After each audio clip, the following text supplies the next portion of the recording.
Hello everyone, मैं प्रिया Vishwakarma CSE 24 academy में आपका स्वागत करती हूँ। जैसा कि आप सभी जानते हैं, हमारे चैनल पर चल रही है साइंस और मैथ्स की सीरीज। इसके पहले वाली जो 2 वीडियोस थी उसमें हम लोगों ने 2 इंट्रोडक्शन वीडियोस मैंने दी थी आपको, और उसमें हमने क्या पढ़ा था, सरफेस एरिया एंड वॉल्यूम का इंट्रोडक्शन पढ़ा था, जिसके अंदर हमने कर्व सरफेस एरिया क्या होता है ये समझा था, टोटल सरफेस एरिया क्या होता है ये समझा था। उसके साथ साथ हमारे जितने भी फिगर्स हैं उसके बारे में हमने सारी चीजें समझी थी कि हर एक फिगर का कर्व सरफेस एरिया क्या होता है और हर एक फिगर का टोटल सरफेस एरिया क्या होता है। आज मैं आपके लिए लेकर आई हूँ एक्सरसाइज 11.1, और उसका हम लोग आज समझेंगे कि इसको इस एक्सरसाइज को हम किस तरह से सॉल्व कर सकते हैं, और अच्छे से बिल्कुल डिटेल में हम लोग इसके क्वेश्चन को सॉल्व करने की कोशिश करते हैं। तो सबसे पहले हमें ये समझना होगा कि ये जो एक्सरसाइज है 11.1, इसमें हम पढ़ने क्या वाले हैं। ठीक है, अब इसमें हम लोग क्या पढ़ने वाले हैं, इसमें सिर्फ हमको ये पढ़ना है, हमको जो हमारी 11.1 जो एक्सरसाइज है वो सिर्फ कोण पर रिलेटेड है। ठीक है, पूरा जो एक्सरसाइज का पोर्शन है वो किस पर रिलेटेड है, सिर्फ हमारे कोण पर रिलेटेड है कि कोण का कर्व सरफेस एरिया क्या होगा, कोण का टोटल सरफेस एरिया क्या होगा, स्लैंट हाइट क्या होती है, कभी आपको स्लैंट हाइट दी गई है तो आपको रेडियस फाइंड करनी है। इस तरह से आपको अलग अलग क्वेश्चंस को करना है। ठीक है, तो हम सबसे पहले एक्सरसाइज को स्टार्ट करने से पहले हम स्टार्ट करते हैं, थोड़ा सा बेसिक समझ लेते हैं पहले इसका, इस एक्सरसाइज का जो बेसिक है उसको समझने की कोशिश करते हैं। तो पहले आप यहाँ पर देख रहे हैं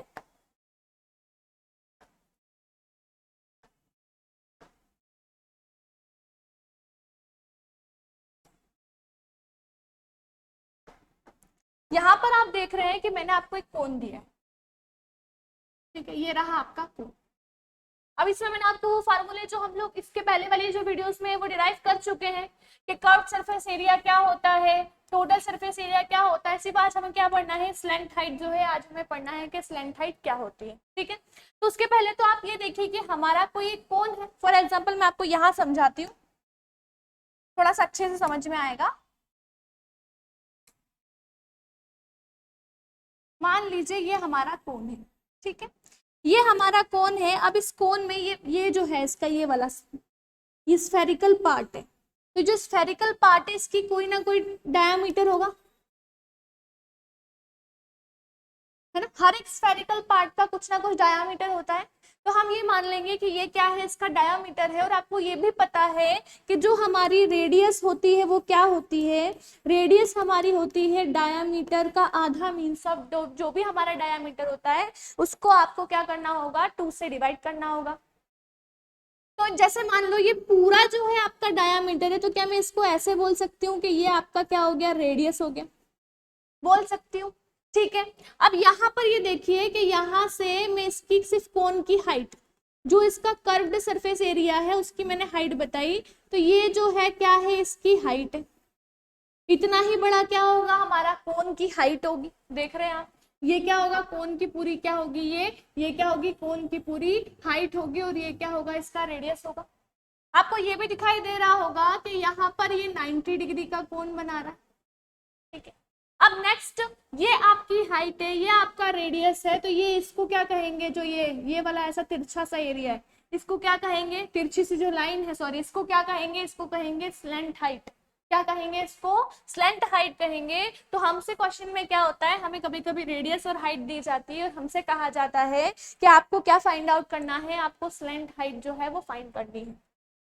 ठीक है, अब स्लैंट हाइट को फाइंड करने के लिए देखिए, ये इस तरह से क्वेश्चन है, दिख रहा है आपको, ये आपका 90 डिग्री का हो गया। आपको पता है कि ये आपकी रेडियस है, ये आपकी हाइट है, और ये आपकी स्लैंट हाइट है। इतनी चीज समझ में आई। आपको ये कुछ पहचाना पहचाना सा दिखाई दे रहा है, ये आपको क्या आपके शेप इसकी तरह दिखाई दे रहा है, आपको ट्रायंगल की तरह दिखाई दे रहा है, ये आपका जो राइट एंगल ट्रायंगल है उसकी तरह दिखाई दे रहा है, बिल्कुल दिखाई दे रहा है। ये भी दिखाई दे रहा है आपको कि 90 डिग्री का एंगल बना रहा है। अब आप इसको ऐसा बोल सकते हो कि ये इसकी रेडियस हो गई और ये इसकी हाइट हो गई, ये इसका स्लैंट हाइट हो गई। तो क्या हम इसको ऐसे कैलकुलेट कर सकते हैं कि इसको बाय पाइथागोरस थ्योरम से हम सॉल्व कर लें। तो हमसे ये, इसको हम क्या मान लेंगे, इसको हम हाइपोटेनस मान लेते हैं, इसको हम बेस मान लेते हैं, इसको आप परपेंडिकुलर मान लो। अंडरस्टैंड। अब आपसे क्या कहा गया, आपको ये फाइंड करना है, आपको मीन्स ऑफ आपको हाइपोटेनियस फाइंड करना है। तो मैं लिख देती हूँ बाय पाइथागोरस थ्योरम। अब पाइथागोरस थ्योरम जो होगी वो क्या कहलाती है, वो कहलाती है कि हाइपोटेन्यूज का स्क्वायर करेंगे प्लस बेस का स्क्वायर करेंगे, सॉरी हाइपोटेन्यूज का स्क्वायर करने के बाद, अरे हाइपोटेन्यूज का स्क्वायर इक्वल्स टू परपेंडिकुलर का स्क्वायर प्लस बेस का स्क्वायर। ठीक है, अब यहाँ पर हाइपोटेन्यूज आपका क्या है, आपका हाइपोटेन्यूज है एल स्क्वायर, आपका परपेंडिकुलर क्या है, आपका परपेंडिकुलर इसका हाइट है मीन्स ऑफ एच है, प्लस इसका बेस क्या है, आपकी रेडियस है। ठीक है, तो हम यहाँ पर ले लेते हैं आर स्क्वायर। अब आपको सिर्फ क्या निकालना है, एल लेंथ हाइट निकालना है, लेकिन यहाँ पर तो आपको एल स्क्वायर दिया हुआ है, तो आप क्या करेंगे, यहाँ से स्क्वायर हटाएंगे तो यहाँ पर क्या लग जाएगा, रूट लग जाएगा, और यही आपका स्लैंट हाइट का फॉर्मूला है, यही आपका स्लैंट हाइट का फॉर्मूला है। देखिए रेडियस का स्क्वायर प्लस परपेंडिकुलर का स्क्वायर, आप चाहे कुछ भी इधर उधर लिख सकते हैं। कितनी चीजें समझ में आई, आपको ये समझ में आया। कर्व सरफेस एरिया हम ऑलरेडी पहले पढ़ चुके थे, तो कर्व सरफेस एरिया क्या होता है, जिसका टॉप और बॉटम हटा दिया जाता है तो वो कहलाता है कर्व सरफेस एरिया। और टोटल सरफेस एरिया में क्या होता है, जिसमें आपको टॉप और बॉटम को इंक्लूड करके जो आपका कर्व सरफेस एरिया है उसको भी ऐड करना होगा, तो वो कहलाएगा आपका टोटल सरफेस एरिया। अब हमने समझ लिया कि अपनी जो स्लैंट हाइट होती है वो कैसे फाइंड होती है, इतनी चीजें समझ में आई। अब हम इसके आगे बढ़ते हैं, इसका क्वेश्चन समझते हैं कि हमसे क्वेश्चन में क्या पूछा गया है और क्वेश्चन को हम किस तरह से सॉल्व करें। क्वेश्चन नंबर फर्स्ट को अच्छे से रीड करिए पहले तो। क्वेश्चन नंबर फर्स्ट में दिया गया है कि diameter of a base of a cone is 10.5 centimetre. ठीक है, मान लो कोई हमारा क्या है, हमारे पास कोई क्या है, हमारे पास कोई एक कोन है, ये हमने यहां बना लिया, ये हमारे पास एक कोन है। अब उस क्वेश्चन में क्या किया, बोला गया है कि जो उसका डायामीटर है, मतलब ये जो आपका डायामीटर है ये कितना है, 10.5 है। अंडरस्टैंड, ये जो डायामीटर है वो क्या है, 10.5 है। और इसकी जो स्लैंट हाइट है, अभी हमने फाइंड किया था, स्लैंट हाइट क्या होता है, एल होता है, वो क्या है, इसका 10 सेंटीमीटर है। तो आपको क्या फाइंड करना है, इसका कर्व्ड सरफेस एरिया फाइंड करना, आपको क्या फाइंड करना है, इसका कर्व्ड सरफेस एरिया फाइंड करना। मैडम बहुत सिंपल है, बहुत सिंपल है, हम बहुत आसानी से इसको सॉल्व कर लिया होगा। अभी तक बहुत सारे बच्चों ने इसको सॉल्व भी कर लिया होगा। अब थोड़ा समझते हैं कि इसको सॉल्व कैसे करेंगे। पहले तो आप ये ध्यान रखिए कि हमें क्या क्या दिया गया है, उसको लिखेंगे। पहले लिखेंगे गिवन, गिवन में लिखेंगे क्या, लिखेंगे डायामीटर ऑफ कोन, डायरेक्ट लिख दो, diameter of cone equals to कितना दिया है, 10.5। और आपको पता है कि रेडियस का मतलब क्या होता है, इसका आधा, ये इसकी रेडियस हो जाती है और इसका आधा हो जाता है। तो यहाँ हम लिखेंगे radius, radius of cone equals to क्या हो जाएगा, डायामीटर का आधा। ठीक है, अब डायामीटर का आधा तो इसको रिप्रेजेंट कैसे करते हैं, आर से रिप्रेजेंट कर दो, छोटे वाले आर से। अब 10.5 डिवाइडेड बाई 2 आपका हो जाएगा 5.25, ये इसका हाफ होता है। आगे बात समझ में, ये इसका हाफ होता है। अब आगे बढ़ते हैं, ये हमारा हो गया डायामीटर, ये हो गई हमारी रेडियस, हमारी स्लैंट हाइट दे रखी है, slant height of cone equals to कितना दिया हुआ है, 10 सेंटीमीटर। इसको भी आप सेंटीमीटर में लिख लीजिए। अब आपसे क्या पूछा गया है, find its curved surface area. ठीक है, तो लिखेंगे अकॉर्डिंग टू द क्वेश्चन,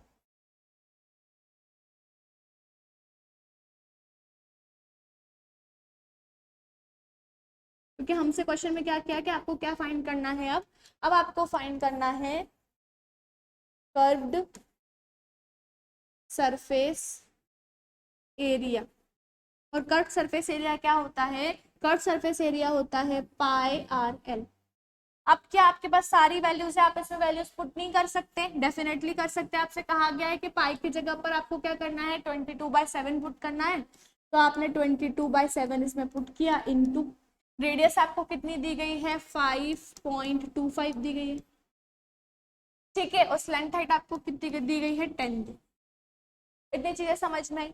अब कैलकुलेशन थोड़ा सा ऐसा दिख रहा है जिसको हम अच्छे से सॉल्व करने की कोशिश करते हैं।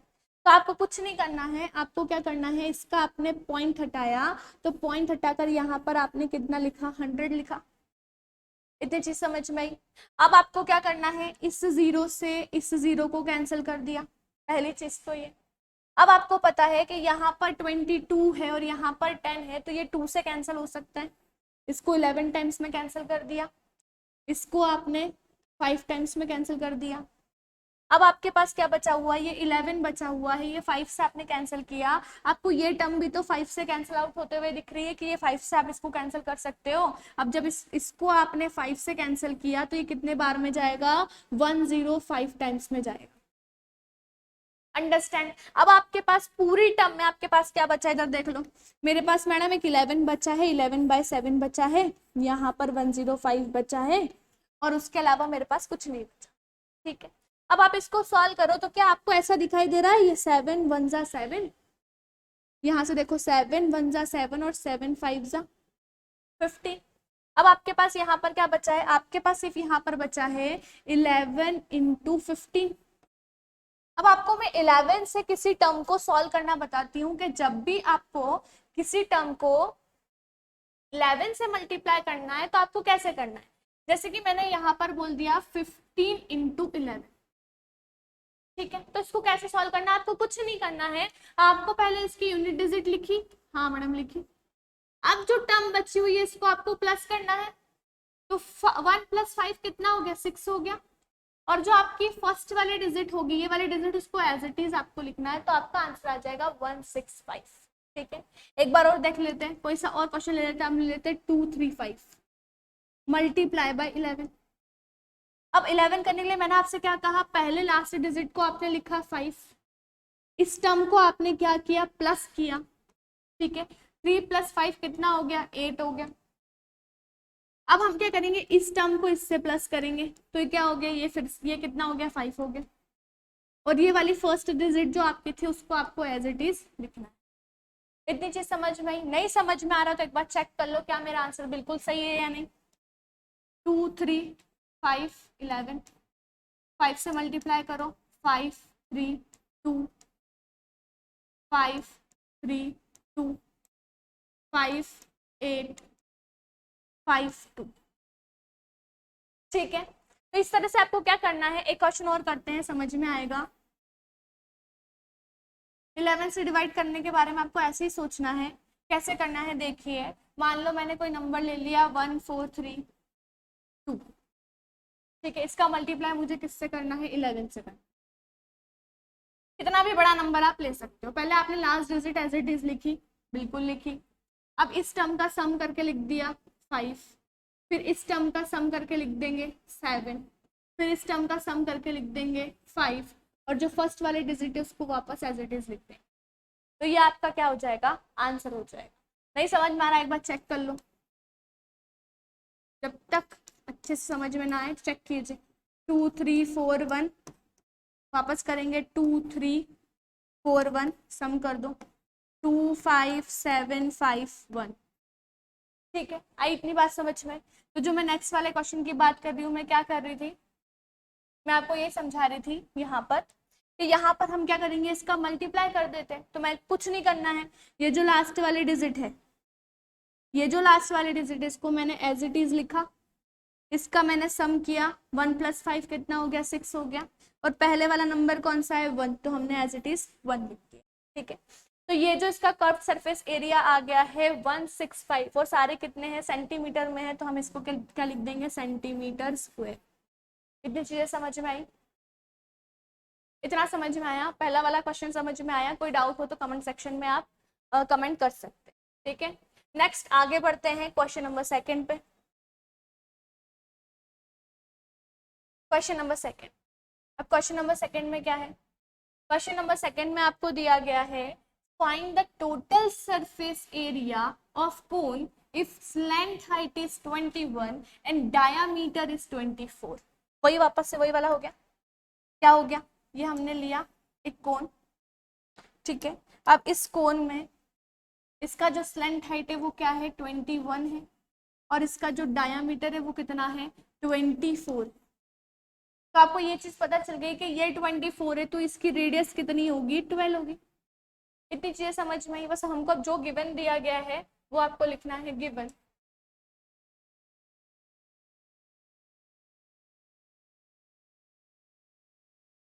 Diameter of cone equals to 24 metre, तो रेडियस कितनी हो जाएगी, रेडियस ऑफ कोन जिसको आप स्मॉल आर से बोल रहे हो, 24 divided by 2 equals to 12 metre. Slant height क्या हो जाएगी, स्लैंट हाइट आपको दी गई है, स्लैंट हाइट क्या होगी जिसको आप एल से रिप्रेजेंट कर रहे हो, एल से रिप्रेजेंट कर रहे हो, तो वो क्या हो गया 21 मीटर। ठीक है, अब अकॉर्डिंग टू द क्वेश्चन,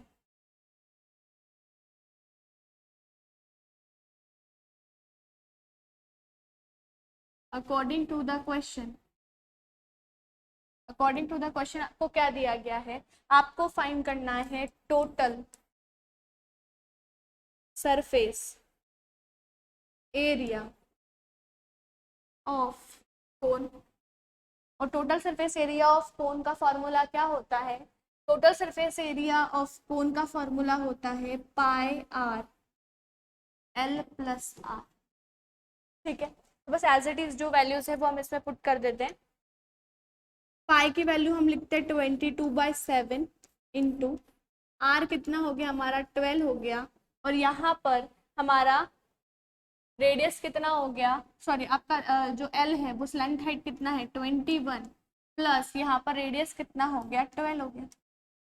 ठीक है, अब हम इसको सॉल्व करते हैं, ये कितना हो गया 22/7 इंटू 12, इन दोनों का सम करने पर ये कितना आ रहा है 33। ठीक है, अब एक चीज मैं आपको बताती हूँ कि जब भी हमें अब 11 का एक सॉल्यूशन समझ में आ गया है ना कि 11 को हम सॉल्व कैसे कर सकते हैं, 11 के मल्टीप्लाई से आपको सॉल्व करना हो तो आप उसको कैसे कर सकते हो, तो आपको कुछ नहीं करना है, आपको हमेशा टर्म्स को देखना है कि अच्छा कौन कौन जो है वो 11 से सॉल्व हो पा रहा है। तो देखो कट, कुछ भी कट तो आप कर नहीं सकते हो, तो आप क्या करोगे, इसको देखो पहले, इसको आप क्या लिख सकते हो 2 इंटू 11 लिख सकते हो। ठीक है, इसको आप क्या लिख सकते हो, इसको आप लिख सकते हो, इसको तो आपने 12 लिख लिया, इसको 3 इंटू 11 लिख सकते हो। पूरा मल्टीप्लाई करने से अच्छा थोड़ा सा आसान हो जाता है ये। ठीक है, अब आप क्या करोगे, यहाँ पर ये क्या हो गया 3 और ये क्या हो गया, सॉरी 2 और ये हो गया 3, तो इन दोनों का मल्टीप्लाई करने पर ये क्या बन गया 6 बन गया, 6 बन गया ये। तो इसको मैं ऐसा लिख सकती हूँ क्या, मैं आगे समझाती हूँ, इसको थोड़ा सा ऐड कर लूँ। हमारा इक्वेशन क्या है, देखो हमारा था आगे का सॉल्यूशन क्या है 22 इंटू 7 12 इंटू 33। ठीक है, थोड़ा इसको समझो, कैलकुलेशन आप थोड़ा इजी करने की कोशिश करेंगे तो आसानी से हो जाएगा। तब तक आप 33 का मल्टीप्लाई 22 में करेंगे, फिर उसके बाद उसका मल्टीप्लाई, ऐसा नहीं, थोड़ा सा इसको इजी कर लेते हैं। ठीक है, 22 को मैं लिख सकती हूँ 2 into 11 into 12 into 3 into 11 upon 7। अब आपको पता है ये 2 है और ये 3 है, तो ये क्या बन जाएगा आपका 6 बन जाएगा। तो आपके पास अब क्या बचा 6 इंटू 12 इंटू 11 इंटू 11 बाय 7। ठीक है, अब आपको पता है कि 12 6 क्या होता है, थोड़ा आसान सा है ना, 72 होता है मैडम। अब आपके पास क्या बचा 11 इंटू 11 बाय 7। ठीक है, अब आप क्या करोगे 11 का रूल लगाओगे, आपने 11 का मल्टीप्लाई इसमें किया तो क्या बन रहा है आंसर, ये लास्ट डिजिट लिखी मैंने 2, इसको मैंने प्लस किया 9 और 7। अब मैडम हमने इसको तो मल्टीप्लाई कर लिया, अभी हमारे पास एक और 11 बचा हुआ है, तो कोई बात नहीं, आप एक और 11 करके सॉल्व कर लो। ठीक है, अब इसको सॉल्व कर लेंगे तो 2 हो गया, ये 11 कैरी 1 हो गया, ये कितना हो गया 9 और 7 16 17 कैरी का 1 हो गया, और 7 और एक 8 हो गया डिवाइडेड बाय 7। ठीक है, नहीं समझ में आ रहा है मैडम, कंफ्यूज हो गए, एक बार चेक कर लो, चेक करने में कोई बुराई नहीं है। 7 9 2, क्योंकि अभी हम सिर्फ सीख रहे हैं। ठीक है, ये 2 9 7, ये कितना हो गया 2 9 7 2 11 17 कैरी का 1 8 8 7 1 2। ठीक है, ये चीज समझ में, आप क्या करेंगे, आप इसको डिवाइड कर दीजिए 7 से, 7 से आप इसको डिवाइड करेंगे तो कैसे करेंगे, चेक कीजिए, या तो आप साइड में डिवाइड कर लीजिए या आप ऐसा कीजिए 7 के टेबल में 8 1 टाइम्स में आता है, पहले तो 1 लिखा, अब यहाँ पर इसका 1 एक बचा हुआ है, एक यहाँ पर 1 बचा हुआ है, तो 1 7 कितना हो गया 17 हो गया, लेकिन 17 आता नहीं है, क्या आता है 14 आता है, तो यहाँ पर 2 टाइम्स में 14 आ रहा है, लेकिन यहाँ से यहाँ क्या बच रहा है 3 बच रहा है। अब ये हो गया 31, 31 तो आता नहीं है मैडम, लेकिन 4 टाइम्स में क्या आता है 28 आता है, तो कितना बच रहा है अभी भी 3 बच रहा है, तो यहाँ से क्या बच रहा है 3, अभी भी यहाँ पर 32 आ रहा है, तो 32 नहीं आता है, क्या आता है 4 टाइम्स में 28 आता है, ठीक है। अब 28 आने के बाद कितना और बच रहा है, 4 और बच रहा है, तो हम पॉइंट लगाएंगे कुछ 5, ऐसा आपका कुछ आंसर आ रहा है 1244.5, ठीक है। तो यहाँ पर जो हमने सॉल्यूशन किया है उसका आंसर क्या आएगा,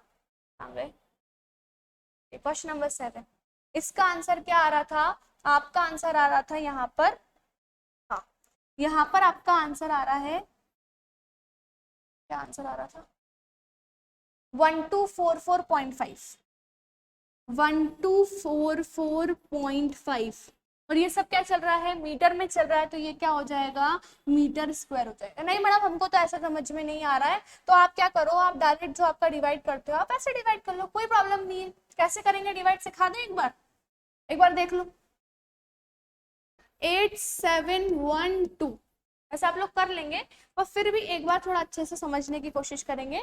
7 1 7, देखिए मैं बता रही थी ना, जो रिमाइंडर बचते जा रहे हैं जो मैंने यहाँ पर लिख दिए, तो कुछ नहीं करना है आपको, 2 टाइम्स में क्या हो गया 14 हो गया, 3 बचा फिर 1 उतार लिया, 4 टाइम्स में क्या हो गया 28 हो गया, कितना बच गया 3, फिर 2 उतार लिया, ठीक है। 4 टाइम्स में फिर क्या हो गया 28 हो गया, कितना बचा 4, पॉइंट लगा दो 0, फिर 5 हो गया। इस तरह से अप्रॉक्स में आपके आंसर आते चले जाएंगे।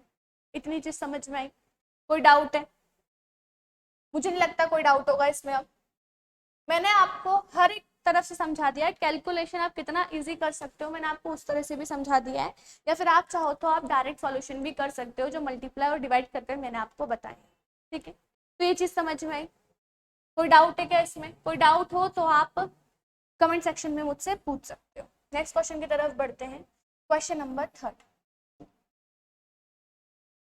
अब देखिए क्वेश्चन नंबर 3 हमें क्या कह रहा है, क्वेश्चन नंबर 3 हमें कह रहा है कि कर्व्ड सरफेस एरिया ऑफ कोन कितना है 308, जो आपका कर्व्ड सरफेस एरिया है उसमें आपका उन्होंने आपको कर्व्ड सरफेस एरिया की वैल्यू दे दी है, उसके साथ आपको क्या बोला है, आपको स्लेंट हाइट दे दी है, आपको पहले वाले क्वेश्चन में क्या फाइंड आउट करना है, रेडियस फाइंड करना है, और दूसरे वाले में आपको total surface area of cone find करना है। बहुत इजी है मैम, बहुत इजी है, ठीक है। पहले तो आप शेप देखो, ठीक है। अब इसमें आपको इसने क्या दे दिया है, इसने आपको इसकी स्लेंट हाइट दे दी है 14 सेंटीमीटर, ठीक है, और इसका पूरा एरिया, कर्व सरफेस एरिया मतलब ये वाला एरिया, हाँ मैडम जिसमें बेस नहीं होता है, ये उन्होंने हमको दे दिया, अंडरस्टैंड। स्लेंट हाइट आपको दे दी है, कर्व सरफेस एरिया आपको दे दिया है, कर्व सरफेस एरिया कितना होगा 308 सेंटीमीटर स्क्वायर आपको दे दिया है। तो पहले तो आप देखो कि आपको गिवन क्या क्या है, गिवन स्लेंट हाइट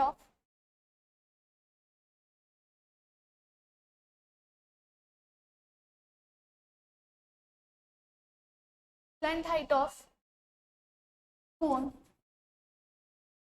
14 सेंटीमीटर, ठीक है, और कर्व्ड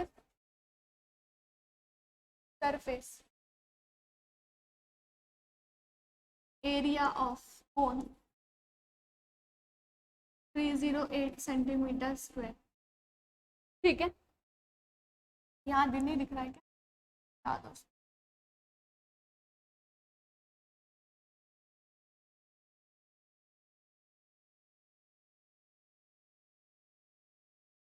ठीक है।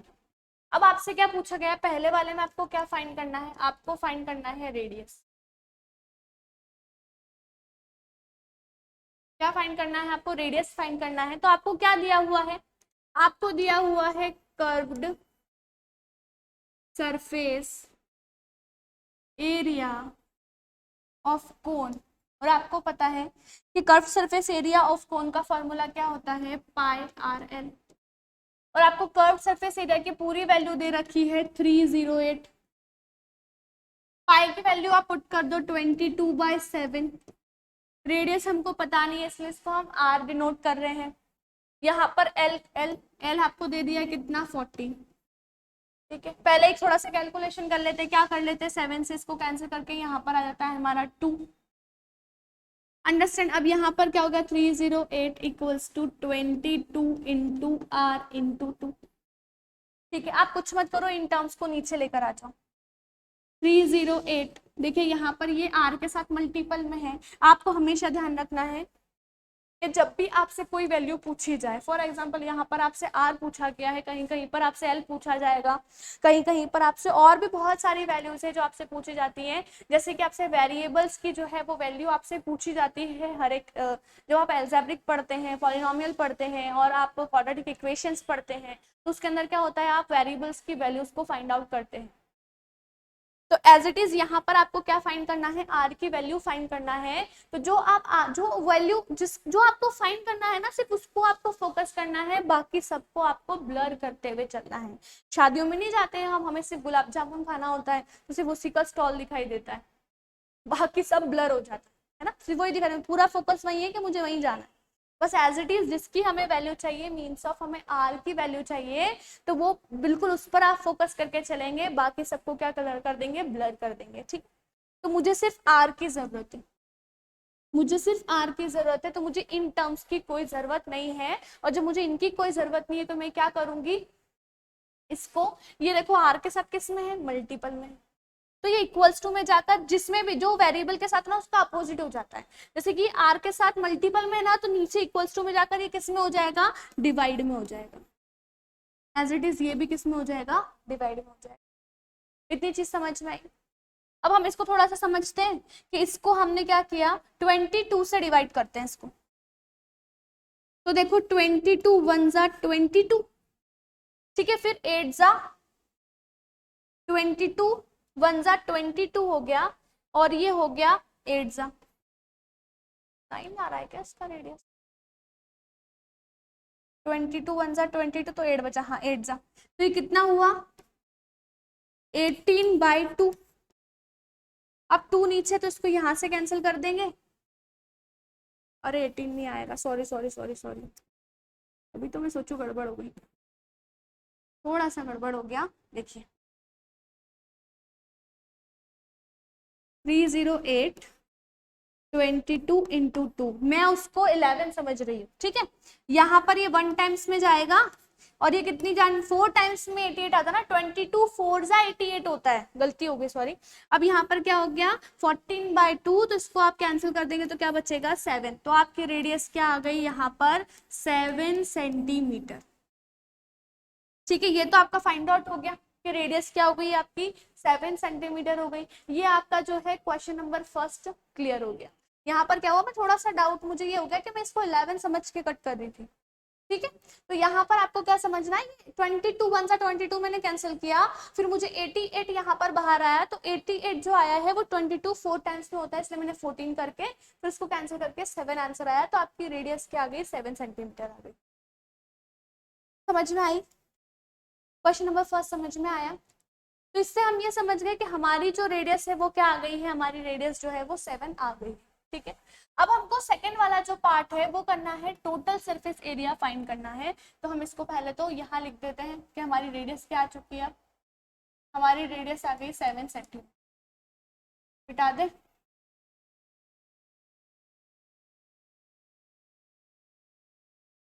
फर्स्ट वाला पार्ट हमने समझ लिया। सेकंड वाले पार्ट में आपसे क्या पूछा गया है, सेकंड वाले पार्ट में आपसे पूछा गया है टोटल सरफेस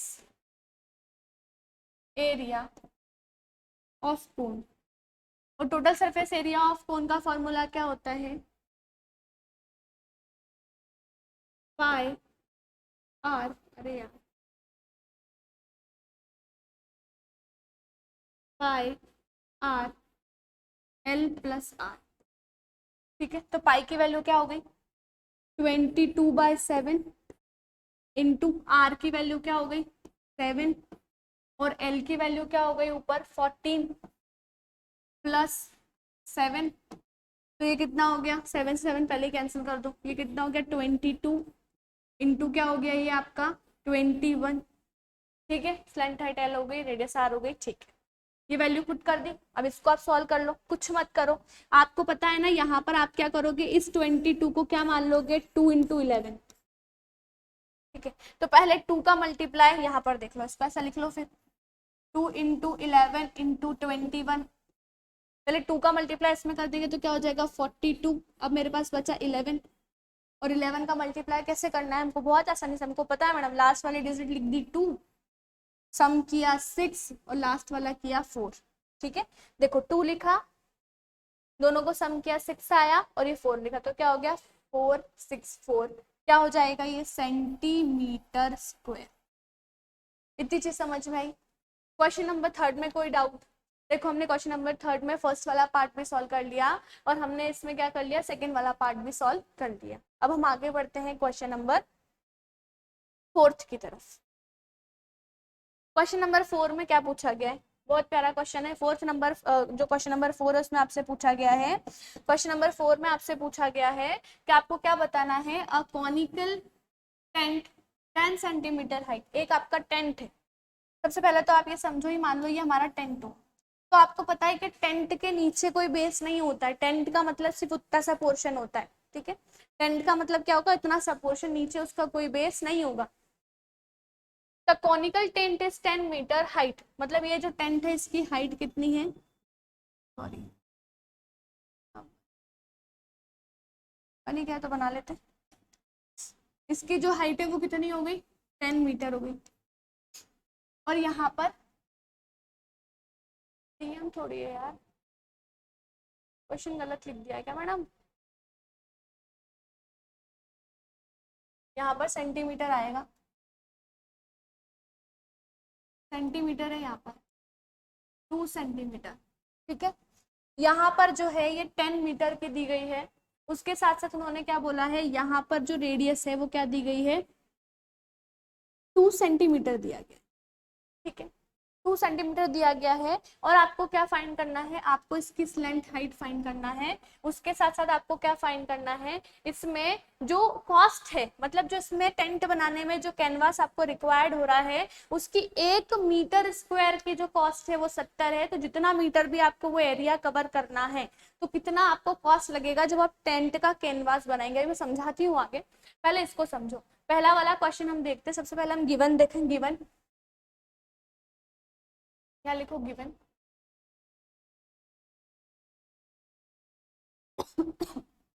गिवन क्या बोला गया है आपको,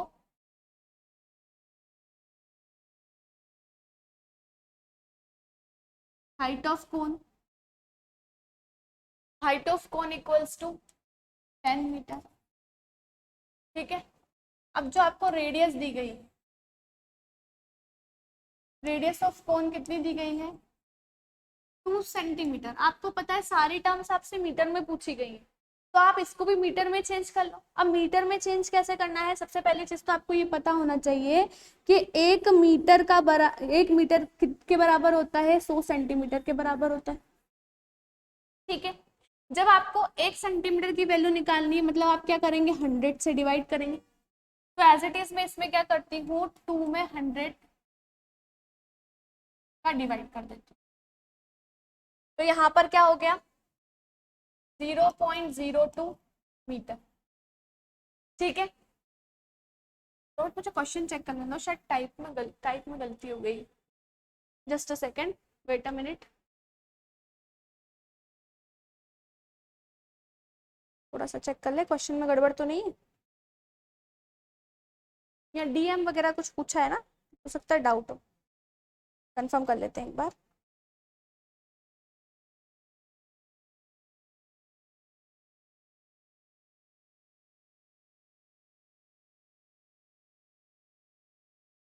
ट्वेंटी 24 मीटर, यहाँ पर है 24 मीटर, सॉरी टू इंटरप्ट, थोड़ा सा गड़बड़ हो गया। ये जो है ये क्या है 24 मीटर। ठीक है, तो इसको हम थोड़ा सा सॉल्व करते हैं। मुझे लगा यहाँ सेंटीमीटर होगा, कोई प्रॉब्लम नहीं है, कोई प्रॉब्लम नहीं, गलतियां तो होती रहती है। अब रेडियस ऑफ कोन है, यहाँ पर क्या लिखा हुआ है, इसे रेडियस 24 मीटर। आई इतनी बात समझ में? तो यहाँ पर भी क्या हो जाएगा 24 मीटर, चेंजेस करने का कोई रूल नहीं है यहाँ पर, डायरेक्ट 24। ठीक है, अब यहाँ पर आपसे क्या हाइट आपको दी गई है, आपको रेडियस दी गई है, आपको स्लेंट हाइट निकालनी है। यस मैडम, हमको आता है स्लेंट हाइट क्या होती है। अब स्लेंट हाइट क्या होती है, स्लेंट हाइट होती है रेडियस का स्क्वायर प्लस हाइट का स्क्वायर। ठीक है, slant height means of L equals to R square plus H square. तो एल आर क्या हो गया आपका, आर हो गया आपका 24 का स्क्वायर प्लस हाइट आपका कितना हो गया 10 का स्क्वायर।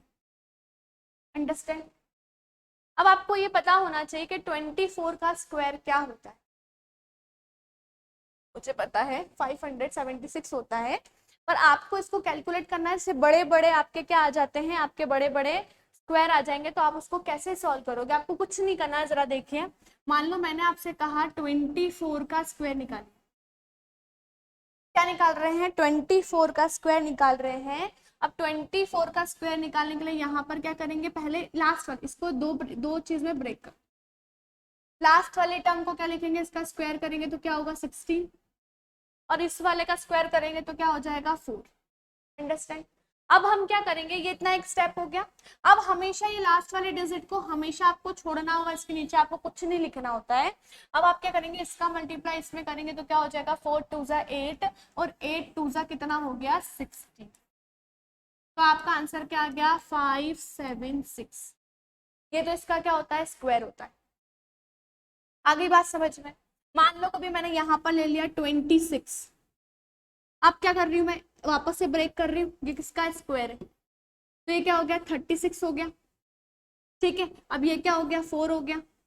आपको लास्ट वाले डिजिट को हमेशा छोड़ना है, उसके साथ आपको क्या करना है, इसको 6 2 जा 12, 12 2 जा 24, क्या हो गया 6 7 6। आई बात समझ में? इस तरह से आप क्या कर सकते हैं, स्क्वायर को फाइंड कर सकते हैं। नेक्स्ट थोड़ा सा आगे बढ़ते हैं, पहले कहाँ कर रहे थे हम, क्वेश्चन पढ़ रहे थे। ठीक है, तो जैसे हमने 24 का स्क्वायर फाइंड आउट किया, क्या फाइंड आउट किया था हमने, क्या किया था एक बार थोड़ा सा और समझ लो। हमने किया था 24 इसको ब्रेक किया, इसका स्क्वायर करना था, तो ये हो गया 16, ये हो गया 4, इसका 2 जा 8 16 प्लस करेंगे 5 7 6। इसका आंसर क्या हो गया, यहाँ पर 24 का स्क्वायर हो गया 576 प्लस, और 10 का स्क्वायर तो आपको पता ही होता है कि 100 होता है। L इक्वल्स टू ये क्या हो गया 676।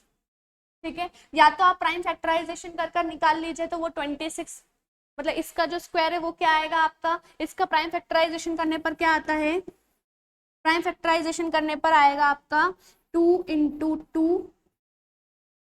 इंटू 13 इंटू 13, ये इसका प्राइम फैक्टराइजेशन होगा।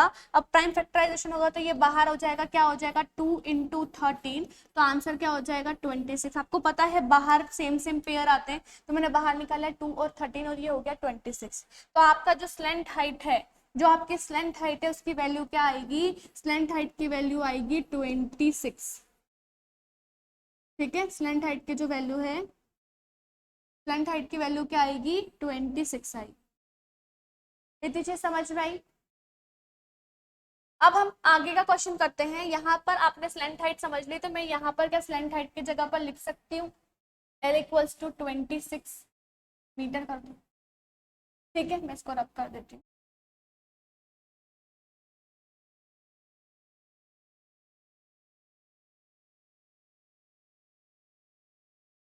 ठीक है, अब आपसे क्या पूछा गया है कि 1 मीटर जो स्क्वायर होगा उसका क्या होता है प्राइस 70 है। तो आपको क्या निकालना है कि जो इस टेंट के ऊपर लगने वाला कैनवास है, मतलब जो कपड़ा है, उसका प्राइस क्या होगा। ठीक है, तो आपको पता है कि आपको क्या निकालना है, टोटल सरफेस एरिया में तो बेस भी कवर हो जाता है, लेकिन हमको सिर्फ क्या उसका कवर एरिया निकालना है, तो उसको हम क्या बोलेंगे, कर्व सरफेस एरिया फाइंड कर सकते हैं। तो सेकंड वाले में हमको क्या फाइंड करना है, सेकंड वाले में आपको फाइंड करना है कर्व्ड सरफेस एरिया ऑफ कोन। ठीक है, अब कर्व सरफेस एरिया ऑफ कोन क्या होता है, पाई आर एल।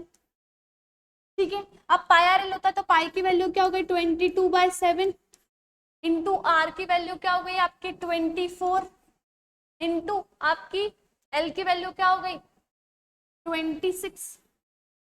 आपको कुछ नहीं करना है, सारी चीजों को आपको मल्टीप्लाई करना है। यहाँ आप इसको सॉल्व कर लीजिए, मल्टीप्लाई कीजिए 22, 24 और 26 का और डिवाइडेड बाय 7 लगाइए तो आपको एरिया समझ में आएगा मेरा एरिया क्या हो रहा है। तो आप कैसे कीजिए, इसको पूरे को पहले मल्टीप्लाई कर दो। ठीक है, तो यहाँ पर मैं मल्टीप्लाई करती हूँ, इसको मैं क्या करती हूँ, इसको मैं थोड़ा सा कर देती हूँ 2 इंटू 11 में ब्रेक कर देती हूँ, तो मुझे सिर्फ 24 और 26 का मल्टीप्लाई करना पड़ेगा। ठीक है, तो मैं यहाँ पर करती हूँ 26 और 24 का मल्टीप्लाई। 6 4 जा 24, 4 2 8 10।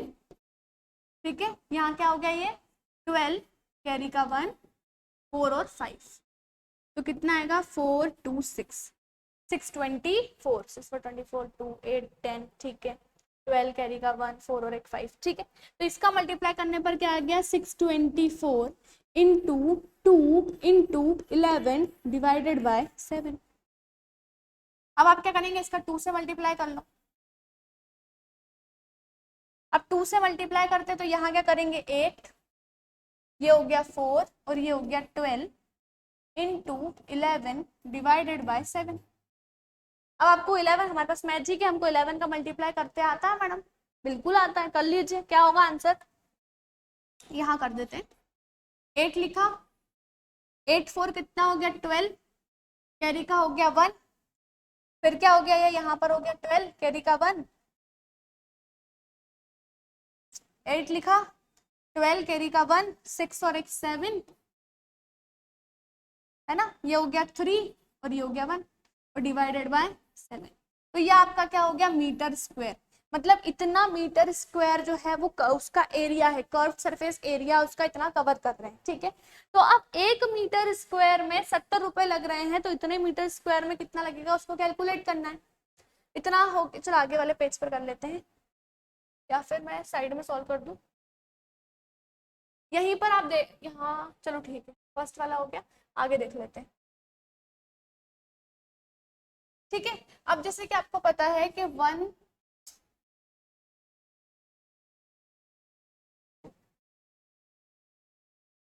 13728 13728/7। ठीक है, अब यहाँ पर उन्होंने कहा है कि 1 मीटर स्क्वायर आपका निकला है। अब आपको क्या निकालना है, जैसे कि आपको पता है we know that cost of 1 metre square canvas equals to 70 rupees. तो यहाँ पर टोटल कॉस्ट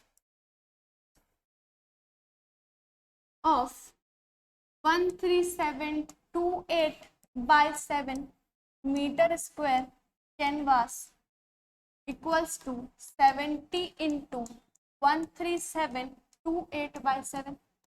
तो कैंसिल करेंगे तो 10 टाइम्स में आएगा, तो आंसर आपका क्या आएगा 137,280। ठीक है, ये आपका आंसर हो गया। इस क्वेश्चन में कोई डाउट, क्वेश्चन नंबर फर्स्ट में, क्वेश्चन नंबर सेकंड में, क्वेश्चन नंबर थर्ड में कोई डाउट है आपको? कोई डाउट नहीं, आगे बढ़े, आगे बढ़ जाए, ऐड नहीं करना है, आगे बढ़ जाते हैं नेक्स्ट क्वेश्चन के लिए। नेक्स्ट क्वेश्चन है आपका क्वेश्चन नंबर 5। अब आपका क्वेश्चन नंबर 5 क्या बोल रहा है, क्वेश्चन नंबर 5 बोल रहा है कि एक क्या है आपके पास तिरपोलिन, मतलब तिरपोलिन का मतलब हो गया है, जो तिरपोलिन है वो एक तरह का फैब्रिक है, कपड़ा मान लो आप उसको। ठीक है, तो एक तरह का क्या है तिरपोलिन, एक फैब्रिक है, जो उसकी चौड़ाई क्या है, उसकी चौड़ाई जो है वो 3 मीटर की। ठीक है, आपको उसकी लेंथ फाइंड करना है कि कितनी उसमें लेंथ आने वाली है। अब आप इस चीज का ध्यान रखिएगा कि आपसे क्या क्या है, वो कॉनिकल टेंट बनाने की बात कर रहा है। किसकी बात कर रहा है, कॉनिकल टेंट बनाने की बात कर रहा है, कि उस टेंट की जो हाइट होगी, अब हम यहाँ पर ले लेते हैं, जो टेंट की जो हाइट होगी, वो टेंट की जो हाइट है वो कितनी बोली है उसने, 8 मीटर बोली है।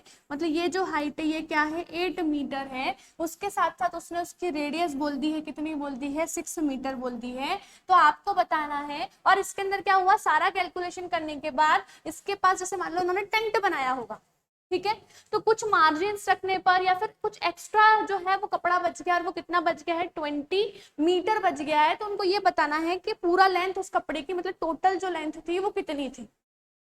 अंडरस्टैंड।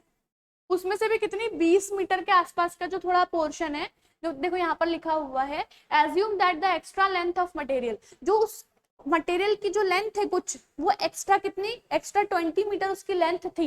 तो आपको क्या बताना है, जो रिक्वायर्ड लेंथ है, जो टेंट बनाने की रिक्वायर्ड लेंथ है वो कितनी आ रही। देखो समझो, मैं बताती हूँ।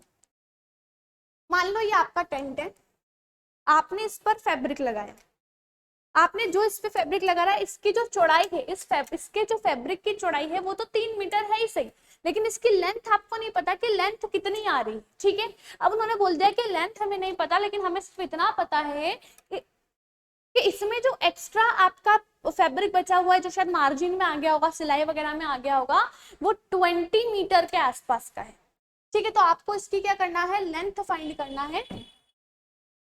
अब आपको इसकी क्या करना है, लेंथ फाइंड करना है। तो आप कैसे करेंगे, पहले तो जो भी चीजें हमको दी जाती है पहले वो हम लिख लेते हैं गिवन।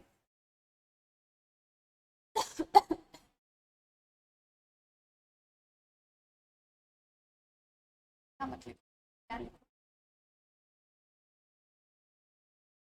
विड्थ ऑफ फैब्रिक कर दो, हाँ विड्थ ऑफ फैब्रिक ही कर दो, या फिर तिरपाल कर लो,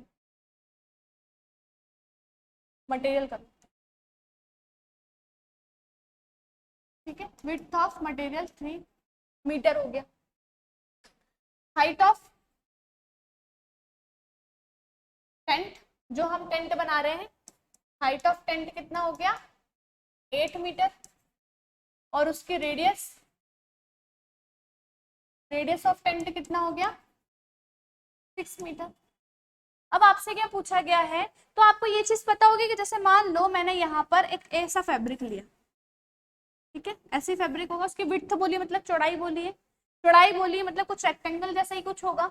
ये इसका 3 मीटर है, तो इसकी कोई ना कोई लंबाई होगी बहुत सारी, और उन्होंने बोला है कि कुछ एक्स्ट्रा पार्ट आपका निकल के आया है, जो मार्जिन में चला गया है, वो 20 मीटर। इतनी चीज समझ में आई। तो आपको इसकी क्या फाइंड करनी है, आपको इसकी लेंथ फाइंड करनी है, ठीक है। मैं इसको साइड में थोड़ा सा बना देती हूँ, समझो। यहाँ पर ये इस तरह से बन गया, ये इसका एक्स्ट्रा पार्ट हो गया थोड़ा सा, कितना, 20 मीटर का। ये आपको 3m दिया गया है, आपको l फाइंड करना है, ठीक है।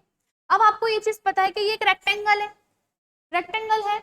अब ये रेक्टेंगल है तो इसका मतलब ये हो सकता है कि लेंथ इनटू ब्रेथ जो होती है वो क्या होता है, एरिया। या फिर हम ऐसा लिखते हैं ये रेक्टेंगल है तो हम इसका एरिया फाइंड कर लेते हैं। अरे ये एरिया है, एरिया ऑफ रेक्टेंगल क्या होता है, लेंथ इनटू ब्रेथ होता है, और ये रेक्टेंगल ही है, ठीक है।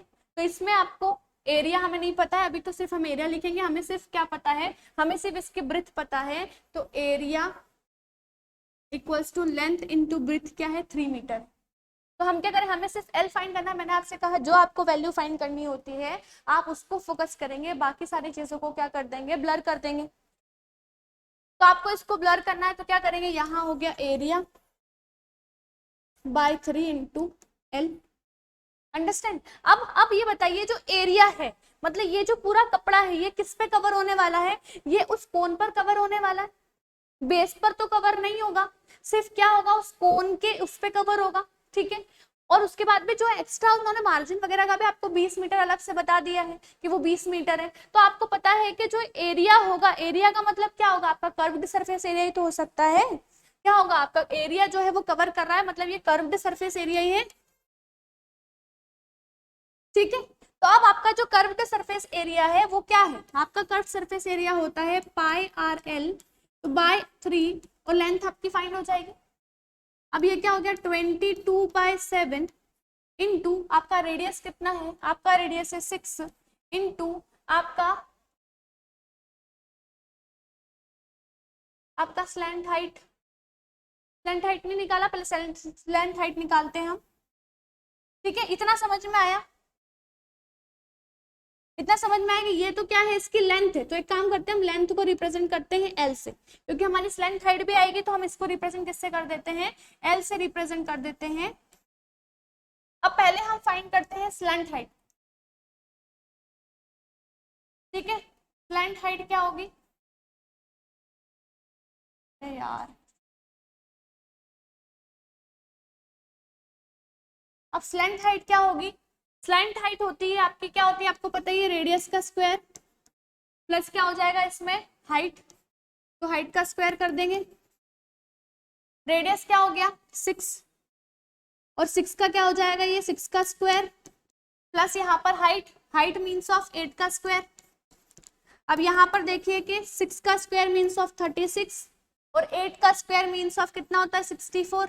तो ये क्या हो जाएगा आपका 100। तो आपको पता चल गया कि हमारी स्लेंथ हाइट क्या हो गई, 10 मीटर आ गई। ठीक है, ये जो समझ में स्लेंथ हाइट आप आराम से निकाल लेंगे, पाइथागोरस थ्योरम आपको लगाना है। इतनी चीज समझ में आई तो हम लोग यहाँ क्या करते हैं, ऊपर यहाँ लिख देते हैं हमारी स्लेंथ हाइट, इसको मिटा दो। स्लेंथ हाइट समझ में आई कैसे निकालना है, सारी वैल्यूज को पुट करके सिर्फ सॉल्व करना है। ठीक है, तो हमारी जो है वो स्लेंथ हाइट भी यहाँ पर आ गई।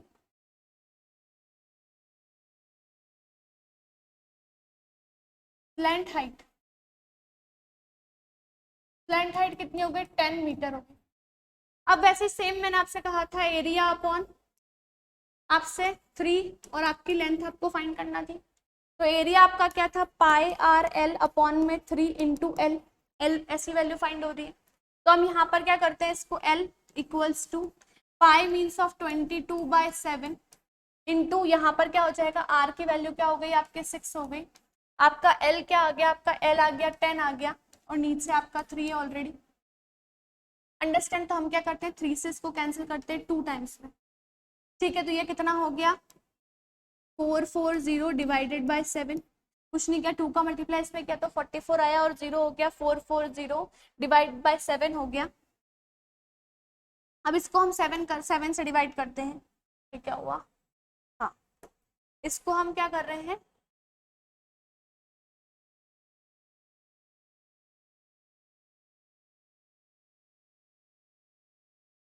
इसको हम डिवाइड कर रहे हैं 7 से, तो 440 को हम 7 से डिवाइड करेंगे तो क्या आएगा, पहली बार तो क्या हो रहा है यार, ये पहली बार तो यहाँ पर डिवाइड करेंगे तो यहाँ पर क्या होगा, 7 6 42, यहाँ पर 20 बचा हुआ है, तो यहाँ पर 2 टाइम्स में क्या होगा 14। अब यहाँ पर 20 से 14 7 बचा हुआ है, 14 से यहाँ पर 6 बचा हुआ है, और 6 8 जा होता है ना यहाँ पर, तो पॉइंट कुछ 8 आएगा आपका। ठीक है, 62.8 कुछ आपका आंसर आया है, क्या आई है, इसमें आपकी लेंथ आ गई। ठीक है, आपकी ब्रेथ ये थी और आपकी ये लेंथ हो गई है, तो ये क्या हो गई है आपकी 62.8 मीटर जो है, ये वाली लेंथ है, ये वाली लेंथ है। तो आपसे क्या पूछाएगा, पूरे तिरपाल का लेंथ पूछा गया है, तो अभी आपने सिर्फ ये वाली लेंथ कवर की और आपके पास अभी ये वाली लेंथ भी है, तो दोनों को आप क्या कर दो, एड ऑन कर दो। तो 62.8 प्लस यहाँ पर ये किस में दिया गया है, ये देखिए आपको 20 सेंटीमीटर में दिया गया है। ठीक है, तो इसको पहले आप मीटर में चेंज करो, और जब आप 20 यहाँ पर ऐड करती हूँ, यहाँ पर जब आपको ये 20 सेंटीमीटर में दिया, या तो आप उस टर्म को सेंटीमीटर में चेंज कर लो या फिर आप इसको मीटर में चेंज कर लो। तो आपको पता है कि 1 मीटर अपॉन 100 किसके बराबर होता है, 1 सेंटीमीटर के बराबर। तो हम क्या करेंगे, इसमें क्या करेंगे, हम डिवाइड कर देंगे तो ये मीटर में चेंज हो जाएगा। 0 से 0 कैंसिल किया, क्या आया 0.2 आया, 0.2 मीटर आया। तो हम यहाँ पर क्या करेंगे, आगे देखते हैं, यहाँ पर क्या करते हैं, इसमें वैल्यू पुट करते हैं 0.2 की, और जब आप इसको 0.2 करोगे तो ये कितना बन जाएगा, 63 मीटर बन जाएगा। क्या बन जाएगा, ये 63 मीटर बन जाएगा। इतनी चीजें समझ आई। इस सेशन में हम लोगों ने क्वेश्चन नंबर फर्स्ट को बहुत अच्छे से समझा, इसको हम क्वेश्चन नंबर सेकंड को हमने बहुत अच्छे से समझा, क्वेश्चन नंबर थर्ड को बहुत अच्छे से समझा, और क्वेश्चन नंबर फोर्थ को भी अच्छे से समझने के बाद हमने क्वेश्चन नंबर 5 को भी समझा। ठीक है, यहाँ पर इसमें कोई डाउट है, आपको कुछ नहीं करना। देखिए पहले आपने सारी चीजें ले ली, आपने स्लेंथ हाइट को मतलब आपने स्लेंथ हाइट को फाइंड किया, उसके बाद आपने क्या किया कि आपको क्या दिया गया था, आपको एरिया, आपको समझ में ही आ रहा है कि ये पूरा एरिया था। आपको लेंथ को फाइंड करना है, आपको ब्रेड्थ ऑलरेडी दे रखी है, और इसी का मतलब होता है कि इसी टर्म से कवर होकर जो है वो कैनवास बना होगा, तो हम उसको एरिया में फाइंड कर लेते हैं। और जब उस कैनवास का एरिया है तो आपको पता है कि टेंट में जो होता है वो बेस नहीं होता है, इसलिए आप सिर्फ कर्व सरफेस एरिया निकालेंगे।